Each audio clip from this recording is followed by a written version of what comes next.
So here in this section, we're going to be editing with some really interesting files. So if you go to color grading and then if you go to log files, you might see these files which is a little bit desaturated, which looks something like this. You know, you might have seen on the internet as well that this is log, and we also have some log clips from the iPhone.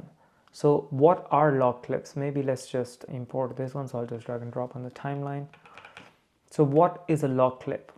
If we go here in the color page, then you can already see from the scopes in Parade that log clips, they don't really have so much colors. They don't really have so much contrast. It's just super flat.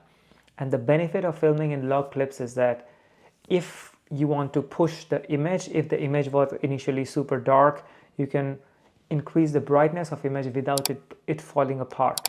Sometimes if my subject is in shadows and the background is super bright, you can increase the brightness of the subject and reduce the brightness of the sky or whatever is a brighter part without the image falling apart. So that's why you use log clips, and that's what they call that log clips. They have more dynamic range.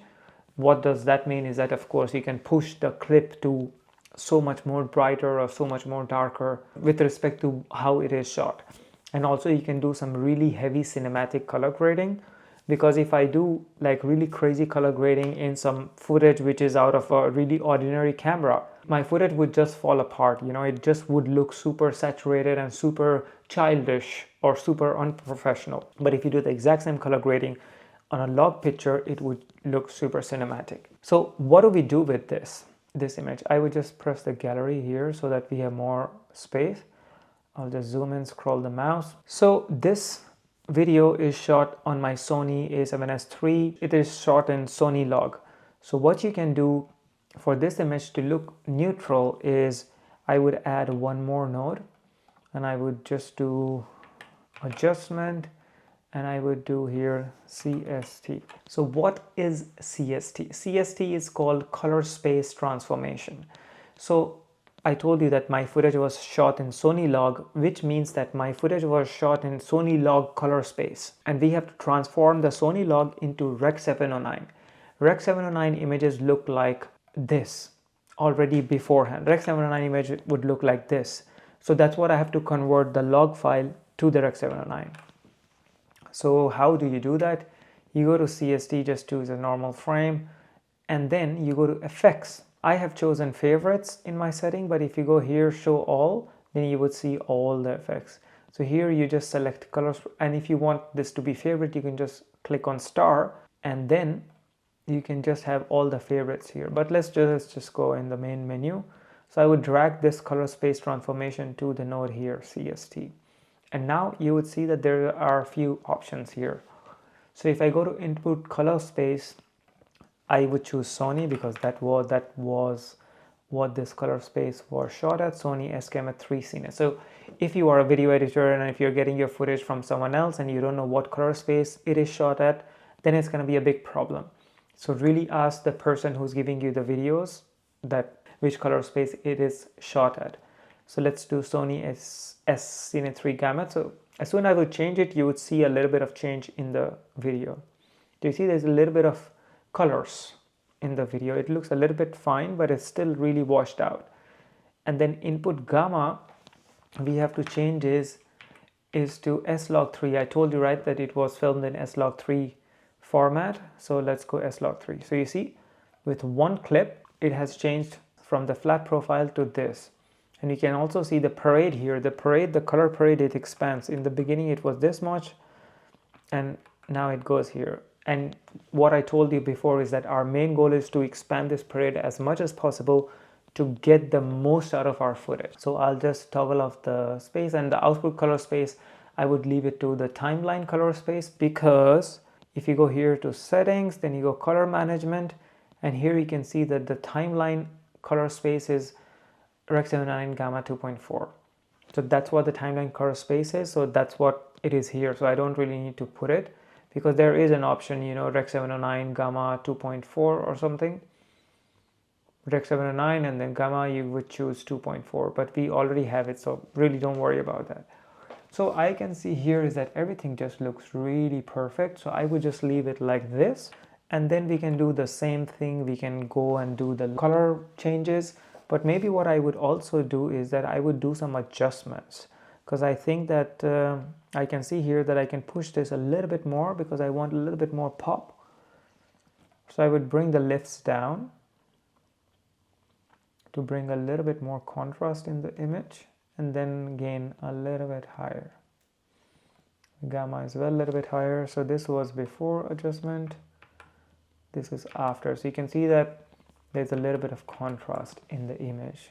And what I would also want to do here now is that I would show you how to edit this image with LUTs, because we already told if I was not using LUT, I would do the same thing, go to hue versus hue and change all the graph, and then after that I would go to the primary color wheels and change the colors. But here we're gonna edit with LUTs, because now we have the image in Rec 709 format.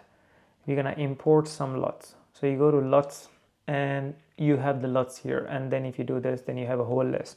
So as I told before, DaVinci already has a lot of LUTs from before, and what you can do is that DaVinci also has some predefined LUTs, which is for, if you go to film looks, DaVinci already has these LUTs. But what would happen is that if I go here, the footage looks really washed out, yeah, because this LUT is for the log videos. Now we have already converted into Rec 709. So what I can do, disable the color space transformation just for the sake of this video. Then I can just, if I just toggle around, you can see the LUTs here.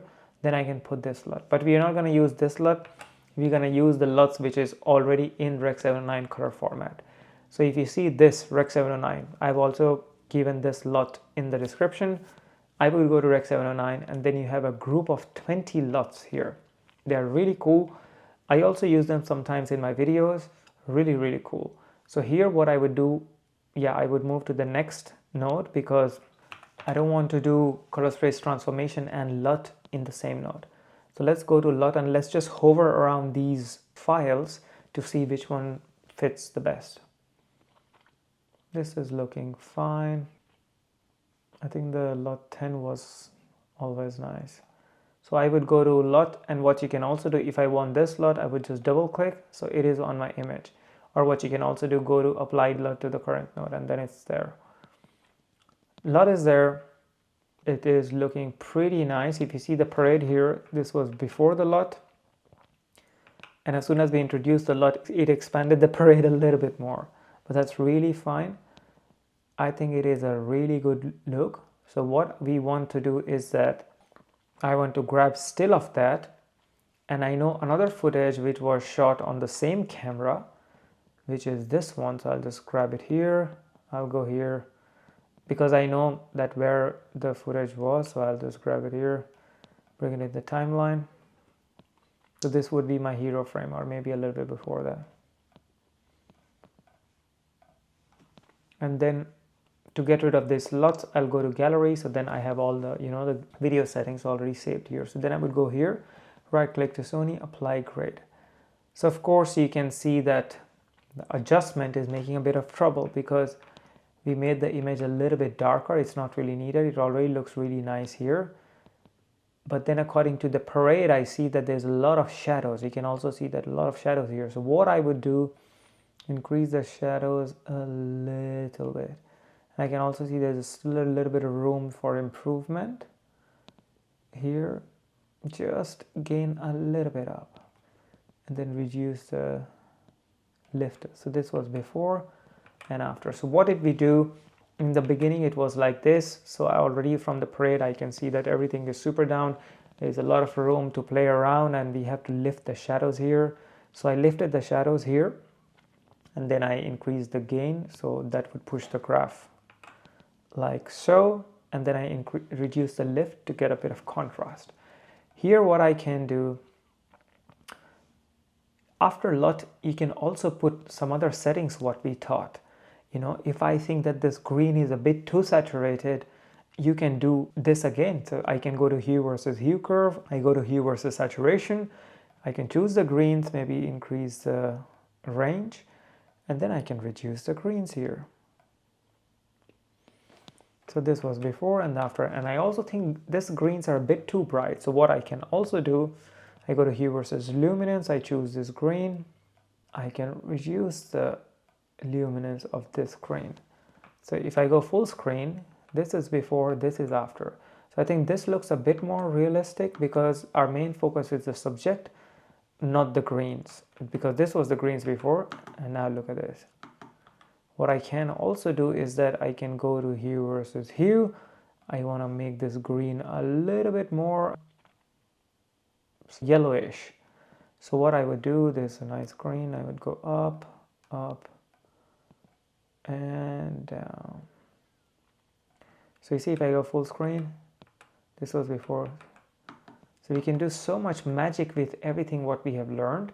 So I'll just go through it again, the steps in brief. So first thing what we did was, we'll just disable this, disable the adjustment. First thing what we did was, we did the color space transformation. Color space transformation settings was like this for Sony, you know, I chose everything from Sony.